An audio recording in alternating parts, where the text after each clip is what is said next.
কথায় বলে অতিথি হচ্ছে নারায়ণ। আজকে আমাদের বাসায় নারায়ণের পদধূলি পড়েছে। তো পদধূলির পরিমাণ এতটা বেশি যে দেখেন ড্রয়িং রুম পুরাটা একদম একাকার হয়ে গেছে। তো নারায়ণটাকে সেটাকে একটু দেখাই, এই যে আমাদের বাসায় আজকে আসছে আমাদের আদরের ভাগ্নে অতিথি নারায়ণ। তো নারায়ণের কাণ্ড কারখানা তো দেখলেন। ড্রয়িং রুম পুরাটা একটা পুতুল ছিল, সেই পুতুলের ভেতরের তুলা সব বের করে ড্রয়িং রুমে ছিটিয়ে রেখে দিয়েছে।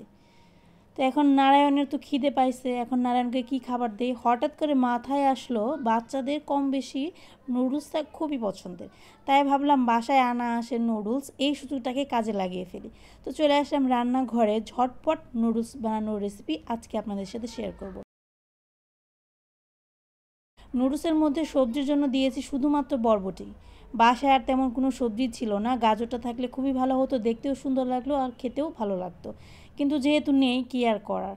তারপর এখানে নুডলসটা প্রথমে সুন্দর করে সেদ্ধ করে ঠান্ডা জল দিয়ে নেব, যাতে একটার গায়ে আরেকটা লেগে না যায়। অনেক সময় দেখা যায় আমরা নুডলস সেদ্ধ করার পর যখন কোনো ছাঁকনি বা পাত্রে রাখি তখন সেটা ঠান্ডা জল দিয়ে একটু আলগা আলগা করে রাখি না, যার কারণে নুডলসটা যখন ফ্রাই করি তখন একটার গায়ে আরেকটা লেগে যায়। তো একসাথে যাতে না লাগে সেই হাত থেকে বাঁচার জন্য ঠান্ডা জল দিয়ে সুন্দর করে আলগা করে রাখলাম। তারপর কড়াইটা ধুয়ে আবার চুলায় বসিয়ে দিলাম।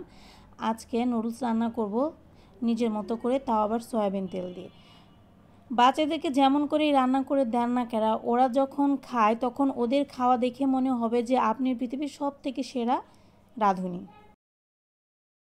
তারপর আর কি রান্নাবান্না শুরু। এখানে পেঁয়াজ কুচিটা প্রথমে হালকা করে ভেজে নেব, তারপর হচ্ছে কাঁচামরিচ ব্যবহার করব। যেহেতু নারায়ণগুলো একটু ছোট ছোট তাই ঝাল বেশি খেতে পারে না, তাই ঝালের পরিমাণটা একটু কম দেব। সাথে আমি আর সারা বাবা তো বোনাস, আমাদের তো হালকা পাতলা নাস্তা একটু করতেই হবে। তারপর এখানে 2টা ডিম ভেঙে দিলাম। ডিম কিন্তু এমনিতে ওরা খেতে চায় না, কিন্তু নুডলস রান্না করলে কিন্তু বাধ্য হয়ে খায়, কারণ নুডলসটা যে পছন্দের খাবারের তালিকায় যদি 2-1টা খাবার একটু অপছন্দনীয় থাকে, সেটা হতে পারে সবজি বা যে কোনো ধরনের আইটেম, তারপরেও কিন্তু খেয়ে ফেলা যায়। ও যে কথায় বলে না যে মাংসের গন্ধে গন্ধে নিরামিষও খাওয়া যায়, ব্যাপারটা হচ্ছে এরকম। নুডলস পছন্দের খাবার হওয়ায় ডিমটা পছন্দনীয় না হলেও নুডলসের স্বাদে তো থাকে, যার কারণে এটা খেয়ে ফেলা যায়। তারপর ডিম পেঁয়াজ কুচি সুন্দর করে ভেজে এর মধ্যে সেদ্ধ করে রাখা নুডলসটা দিয়ে দিলাম। আমরা এটাকে নুডলসই বলি, অনেকে এটাকে চাউমিন বলে থাকে। যাই হোক, আপনারা যে যার মতো করে বুঝে নিন। তারপর দিলাম একটু স্বাদ মতো টমেটো সস। আর মশলা তো দিতেই হবে, মশলা ছাড়া কি আর চলে। সাথে দিলাম একটু কালো গোলমরিচের গুঁড়া, যাতে স্বাদটা একটু বাড়ে। আর লবণের পরিমাণ অবশ্যই দেবেন। এই রকম নুডলস রান্না করার সময় যদি লবণ না দেন আর যদি ভেবে থাকেন যে মশলার মধ্যে লবণ থাকে, তাহলে কিন্তু ভুল করবেন।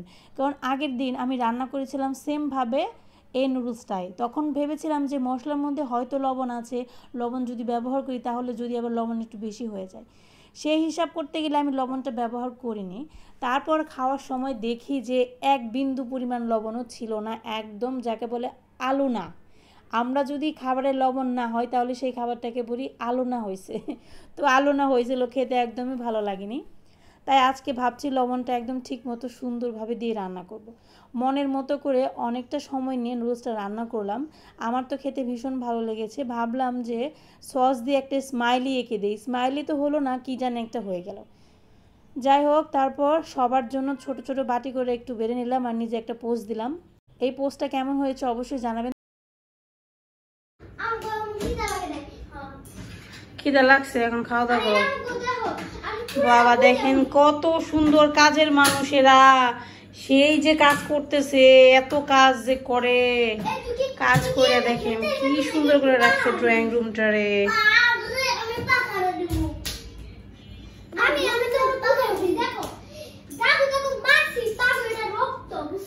হ্যাঁ,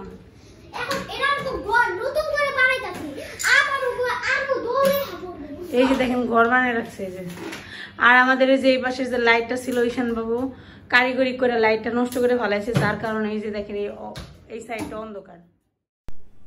তারপর আর কি সুন্দর করে টেবিলে পরিবেশন করে দিলাম। নারায়ণরা এত বেশি কাজে ব্যস্ত ছিল যে অনেক রিকোয়েস্ট করার পর তারা টেবিলে এসে বসছে খেতে।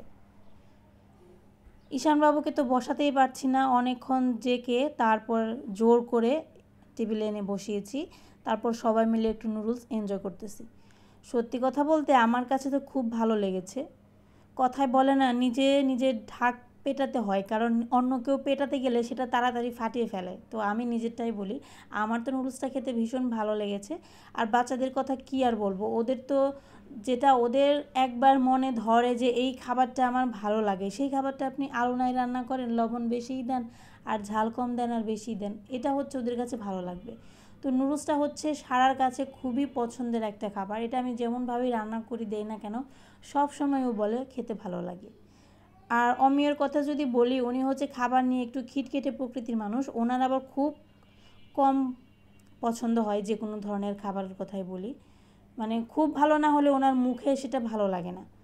তারপরেও আমাদের বাসায় আসলে পরে যাই দেই না কেন খুব এনজয় করে খায়। হয়তো খাবারের দিকে মনোযোগই দেয় না, তাই না বলেন? তাহলে আমার খাবার এত স্বাদ কীভাবে লাগতে পারে, আমি নিজেও তো ভাবি মাঝে মাঝে। যাই হোক, ওর খাওয়া দেখে মনে হচ্ছে আজকের নুডলসটা মনে হয় সেরা হয়েছে, এবং আমি মনে হয় রাঁধুনি খুব একটা খারাপ না, খুবই ভালো মানের রাঁধুনি। কারণ কী সুন্দর যে একটু একটু করে চেটে পুটে খাচ্ছে, কিন্তু বরবটি যেগুলো ওর প্লেটে পড়েছিল সবগুলো রেখে দিয়েছে, একটাও খায়নি। তো আমাকেও বলতেছিল তুমি আমার দিকে ক্যামেরা কেন ধরে রেখেছো। এখন বাচ্চারা বড় হয়ে গেছে, তো এখন ওদের দিকে ক্যামেরা ধরে রাখলে ওদের মান সম্মানে লাগে। তো আজকে ভিডিওটা এই পর্যন্তই। ধন্যবাদ সবাইকে।